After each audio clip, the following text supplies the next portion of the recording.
Okay, so hello everybody. This is Coach Todd from Limits Triathlon.com, and I have Janelle Morrison on the line today, and we're going to do a quick interview with her. Today is September 18th, and we're going to see what she's been up to and new and exciting changes coming up, if there are any. So, Janelle, hello, how are you doing?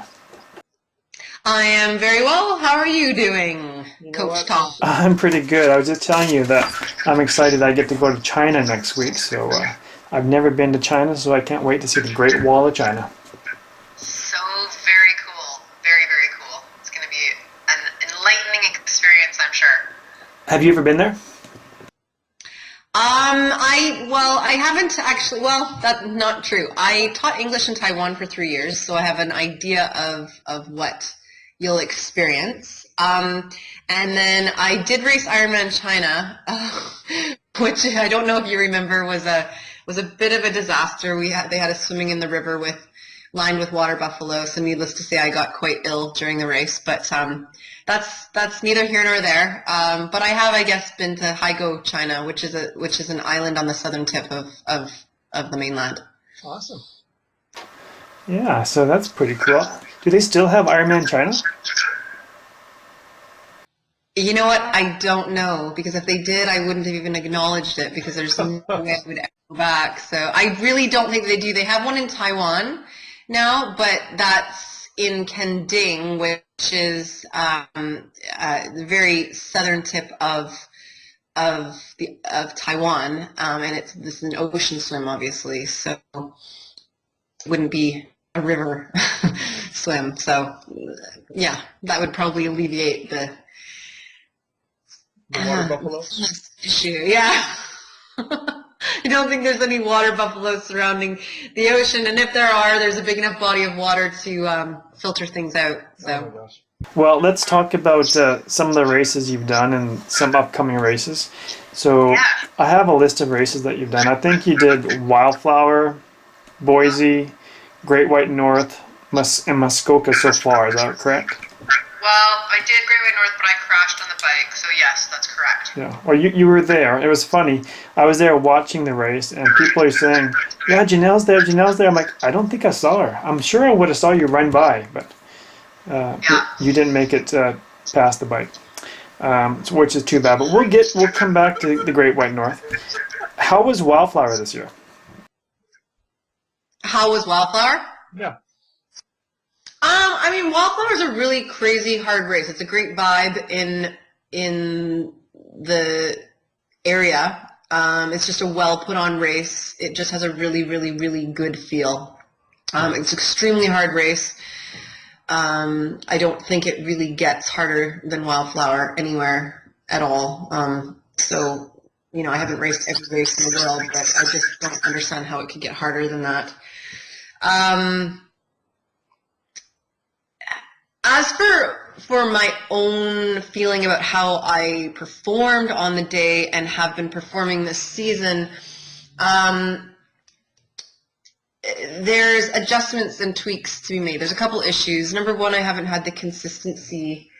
I guess I'm talking about my whole season. Or do you want me to talk about the season, or do you want me to talk about Wildflower? So I feel like I'm jumping ahead. No, keep going. You're good. I think let's talk about your consistency in training. And I know I read on your blog that you haven't had a long training block where you've been helping, so that's hard to do. Yeah, I mean, there's a couple of things. There's just a few things going on. So, yes, I haven't had any longer, in the last 4 years, I haven't had any longer than 3 months of uninterrupted training. Obviously, the first 2 years coming back from the accident was, just trying to get going again, learning to walk again and so on and so forth, getting hardware removed. And then shortly after I started training with the squad in the States, I had tendonitis, and that put me out of running for 3 months. And then Was able to have a little window where I did a few races that year, but shortly after Ironman Canada in 2012, like a month later, I had plantar fasciitis, which just got from bad to worse to the point where I had to pull out of Challenge Penticton in 2013. So it just had me hampered all season. And then I just stopped running for 3-4 months in total. Just really didn't do much training at all. Wasn't sure if I was going to continue, and then felt so strongly that there's something that I have still yet to complete. And I kind of liken it to like Diana Nyad. I mean, the woman, I believe, was 62 or 64. I can never remember the exact age when she actually did her epic swim from Cuba to Florida. But at that age, and given the circumstances of what she wanted to do, it was so easy to think, oh, this is never going to be possible. And I mean, I'm sure the people looking at what she was about to do or what she wanted to do were thinking, you are absolutely insane. This is never going to be done. But she always just kept saying, if you feel so strongly about something, then you must keep following it. You must keep following it. You must find a way. And the only way I can describe it in this point in my life right now is that is exactly where I'm at. I know that it's in me, regardless of how it may look on the outside. I know it's there, it's in me, and I'm going to find a way. So it's that same idea. But when I decided to pursue this again, I moved back to Calgary and wasn't sure if I was just going to leave racing behind me, and just really wasn't sure. Just gave myself some time to figure out what it is that I wanted. I started working with Dr. Abelson, who is a therapist in Calgary, who literally, he became a sponsor and just treated me from the inside out. He just absolutely took any of the things that had been going wrong for me in the last few years. He just one by one picked away at them, and literally within several months, I felt like I had a new body, and I started strength work to really focus on the hips, to really focus in on that major core area to keep everything else healthy. The ankle exercises, the ankle strengthening, the feet, the whole thing, everything that had caused issues for me in the last few years, I really focused on making as strong as possible. So I'm not going to the gym and doing, push-ups and pull-ups and that sort of thing. I'm doing hip exercises with bands. Like, I look kind of like a speed skater and that whole thing, but just strengthening everything like that. So, the results of this last season haven't been surprising, but at the same time, there's been something else that's been missing. It's not just the consistency, and I've been trying to pinpoint what exactly that is. And the awesome thing about Mark is that he is so willing to work so closely with me, more as a mentor and a guide than someone who just says, you do this, and that's the way it is. And I have experience with both types of coaches, and I love the fact that Mark he has such a base of knowledge and wisdom, and he puts that forth towards the individual, and I've just gained so much from him. But Mark has taught me to slow down, and I think that was a critical piece of myself as a human being and also as an athlete. I had always gone too hard, even on recovery days, on general aerobic workouts. I was always, pushing just that extra little bit too hard.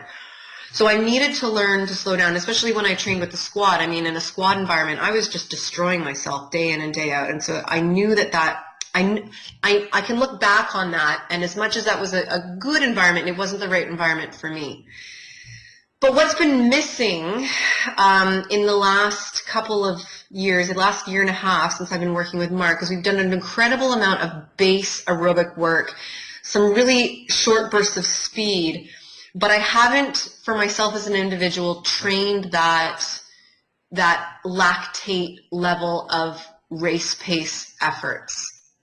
And I think that some athletes can work under not doing that so much, because I know Angela is not doing as much as the lactate stuff. She's doing her general aerobic and she's doing her hard speed sessions, and that works. It worked for Mark. But for myself as an athlete, I think I have enough knowledge of my body. I really believe strongly that I have a very, very intuitive sense of when it comes to my body of what I need to do. I sense so strongly that I need that lactate. This is what I did when I was a marathon runner. I went from a 3:26 marathoner to a 2:49 in 1 year by just coaching myself and doing exactly that. I was still going a little bit too hard on the hard days or on the easy days, but Mark has taught me to slow down. And he's also, so Mark has taught me to slow down, and he's also taught me to trust myself. And I think those two key things are going to be the most critical thing that I can take forward. So I know now what I need to do, and I can now trust myself to own it. Does that make sense? Did I just give you a really long answer to a really short question? No. That's good. One thing I just want to clarify for the viewers is that Mark is Mark Allen. He's your coach. He's the 6-time Ironman champ. And Angela is Angela Naeth. She's also Canadian, right? Yes. And she is also trained by Mark as well. It's Yes. just kind of clarify those two things. But no, I think learning those things about slowing down and trusting yourself is really quite valuable information. I think all of us can use that as well. Yeah, and not just with racing, but in life in general. And those two things, I think, are things that I really didn't have previously, and that I'm now, I think you can have something, but until you actually acknowledge it to yourself and have the confidence to really own it, that's when I think that you can take forward those things and really make magic happen in your own way. Because we can follow a prescribed protocol or a training plan or whatever we're doing in life, whether it's an athletic goal or a personal goal or a career goal or whatever. We can follow a pre-prescribed way of doing this, or we can look at all of those ways that people have had success and study them and learn as much as possible about them. But in the bottom line, at the end of the day, we have to take all of those things that we've learned and make them work for ourselves, because there's no one way that's going to give you all of the answers. And until you have the confidence to be able to pick and choose what works for you and what doesn't work for you, and be honest with that, I think we're always going to come up short. Yeah, that's definitely is fantastic insight. What I want to talk to you about now, because you've kind of taken my plan and put it on its head, which is totally fine. No, it's fine. But I've been following you for a while now, obviously, and I know after the Great White North, you got in quite a good bike crash. Yeah. And then you're off for a bit, and then I remember texting you about something, and you said, "Oh, by the way, I'm off to go to Mount Shasta with Mark and his shaman." Now, I just want to kind of put a little bit of information out there for people who don't know, and correct me if I'm wrong, but Mark Allen, I think during the year he had his famous Iron War race with Dave Scott. He was out there and he was struggling and racing side by side, and he got to a moment where he didn't know if he could do it or not, and then he saw this vision of an old, I guess, Indian face in the lava fields, and it was a shaman, and that is kind of what inspired him to keep going, and then that kind of started him to gain his confidence about racing, and then take a whole new different approach to life and into shamanism, something like that, right? Yeah, and so then you said, okay, Todd, well, I'm off to Mount Shasta, believe it or not, to hang out with Mark and his shaman. And and his shaman's name is Brant, right? Yes, Brant Secunda, yeah. And I've seen they've had a workshop, and I've always wanted to do that, but I could never make it work. So you've been in there. Sorry? I think they put on some kind of a workshop, don't they, Mark and Brant? Oh, yeah. I mean, they have workshops based on their co-authored book, Fit Body, Fit Soul, but they also, Brant I mean, Mark's involved in some of the retreats, but Brant runs the retreats based on the Wheatshell Native Americans as to how they see life. And he's basically teaching us Westerners the way of the Wheatshells, and that's basically retreat form. There's some that are longer. The one at Mount Shasta that I went to was 5 days. There are vision quests, all sorts of things, but the one that I did was 5 days. So what I want to ask you about that is, if you feel comfortable answering the question, is, after 5 days, if you could give us like maybe two insights, and I know it might be difficult to do this, but give us 2 insights that you learned from that 5-day getaway. That experience was something that I have a difficult time talking about in words, because we don't have the vocabulary, I don't think, in any language around the world to describe what I can really say about it. So that being said, I'll do the best that I can with a limited way to discuss it. Fair enough. I learned so many things. It was profound. It was truly transformational. It was awe-inspiring. I had a few experiences that I think would be almost too lengthy or too much to even describe on this Skype interview, but maybe we could talk about one of them at some other point, maybe. But what I really learned from Brant is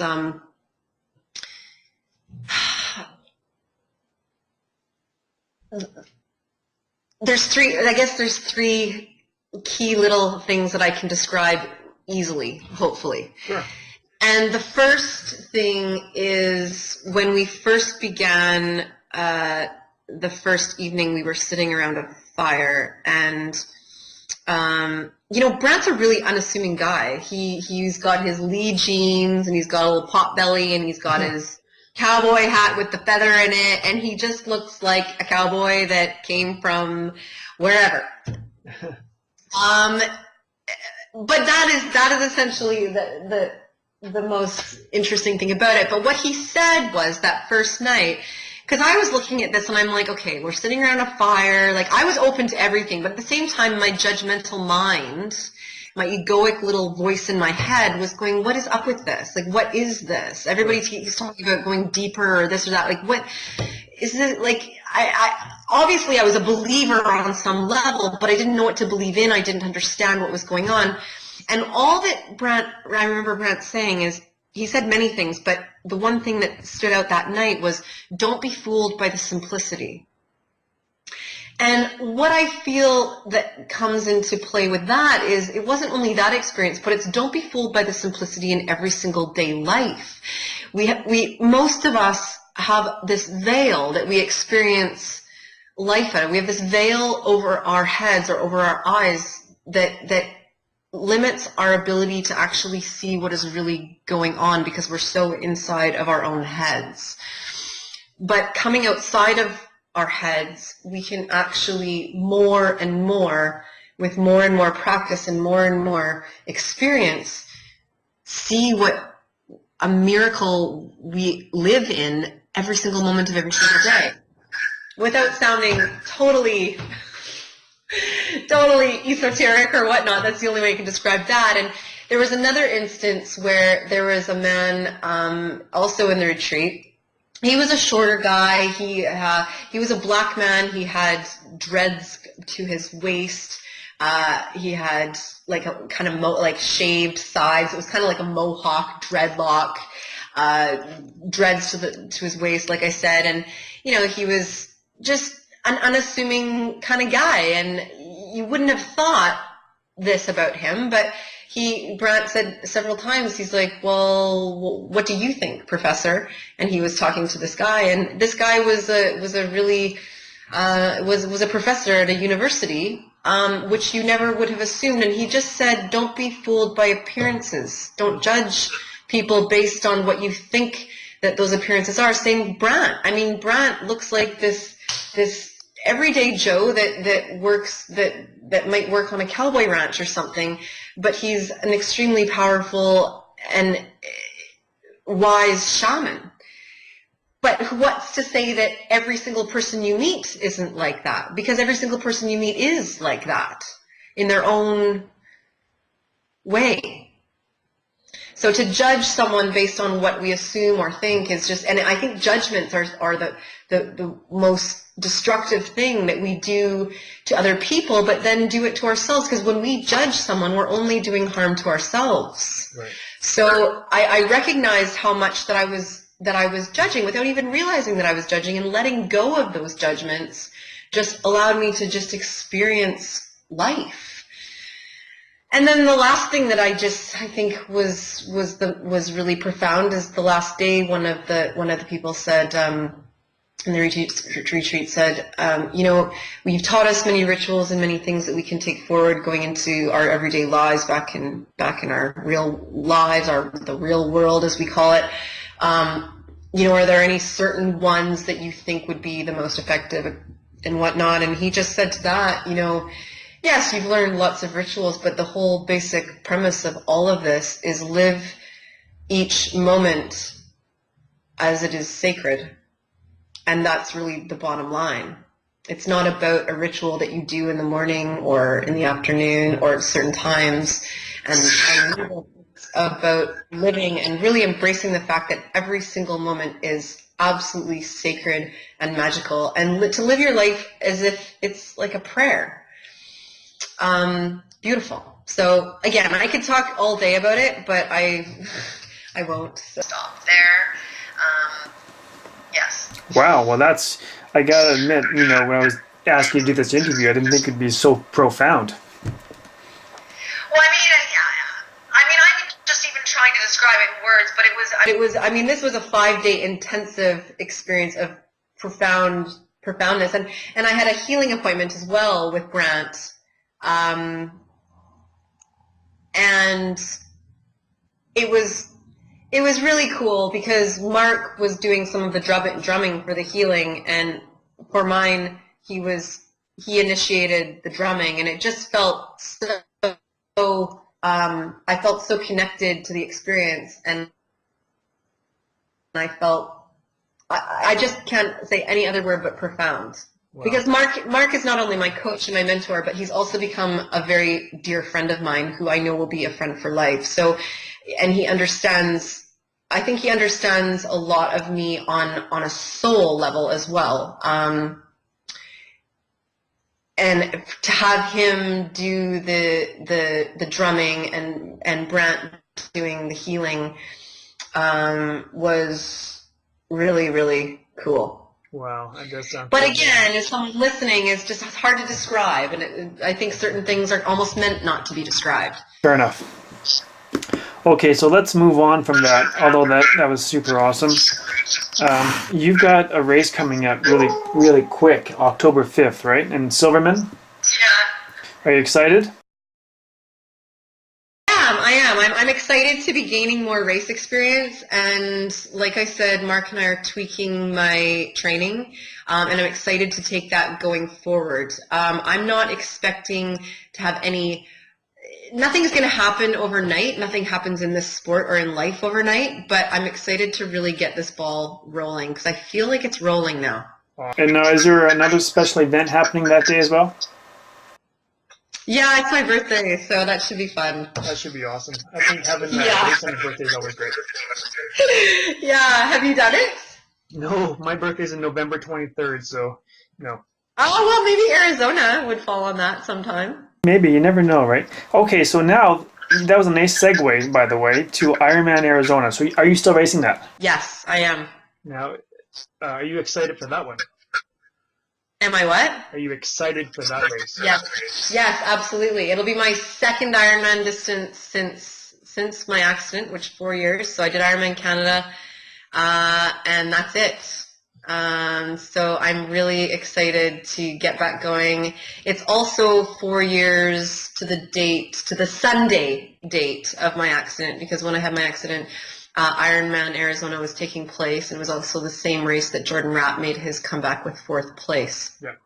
again, that seems like a long time ago, but that's when that all happened. So there's just been always something about Arizona. I think that I'm interested to see how I do on a flat course. I've never raced a flat course, so I'm interested to see what that's like. All the courses I seem to do are hard and hilly, but this will be interesting. So yeah. And there's a lot of people racing it. I'm excited for a big party down there, really. I went down there last year and I watched it. It was a pretty cool race. I'm not going down this year, but it looks like sorry? Was there a really amazing energetic vibe? You know what? I gotta say that most Ironmans I go to, there's a really good vibe. So I would agree that it was pretty good. I didn't stay till the end. I had to take off, but it was there's so many people there. It was we had a great time down there. So let's see if I have any other questions for you. I think I might have taken up a lot of your time already. It's almost 30 minutes, believe it or not. Okay, let's do a little bit about, because you got me onto this topic a long time ago. You said, Todd, Mark Allen has a brand new book out. It's a Kickstarter campaign. Are you interested? And so I did. I hopped on board and I donated some money. And now I have his brand new book. Do you have a copy of it? Sorry, you have it? Yeah, it came in the mail like 3 days ago. Oh, is it amazing or what? So I take it you have not seen it. Well, I've seen parts of the PDF, and I have one coming, and I thought that it should have arrived already, but it hasn't yet. So actually that reminds me I should probably contact Mark and see where that is. But no, I haven't actually seen it in the flesh. So I got a hardcover, and it's signed by him. I gotta say, it's been over a year since the whole thing, but it's really quite a cool book. So once you get it, you're gonna like it. And so the whole idea of this book is, I think one day, again, you can correct me if I'm wrong, one day Mark was, I don't know where he was, but someplace exotic and amazing, I imagine, and these quotes started coming to him. And he just thought, oh, what are these quotes all about? And you know what? I should write them down before I forget them. And then he just kept writing and writing, and before you know it, over a week or so, he had out like 50 or however many quotes. And so what he's done now, he's taken quotes and he's paired them with fantastic photography. Some of them I think are his, and some are from a photographer. And yes, that's true. Put it together in a book called The Art of Competition.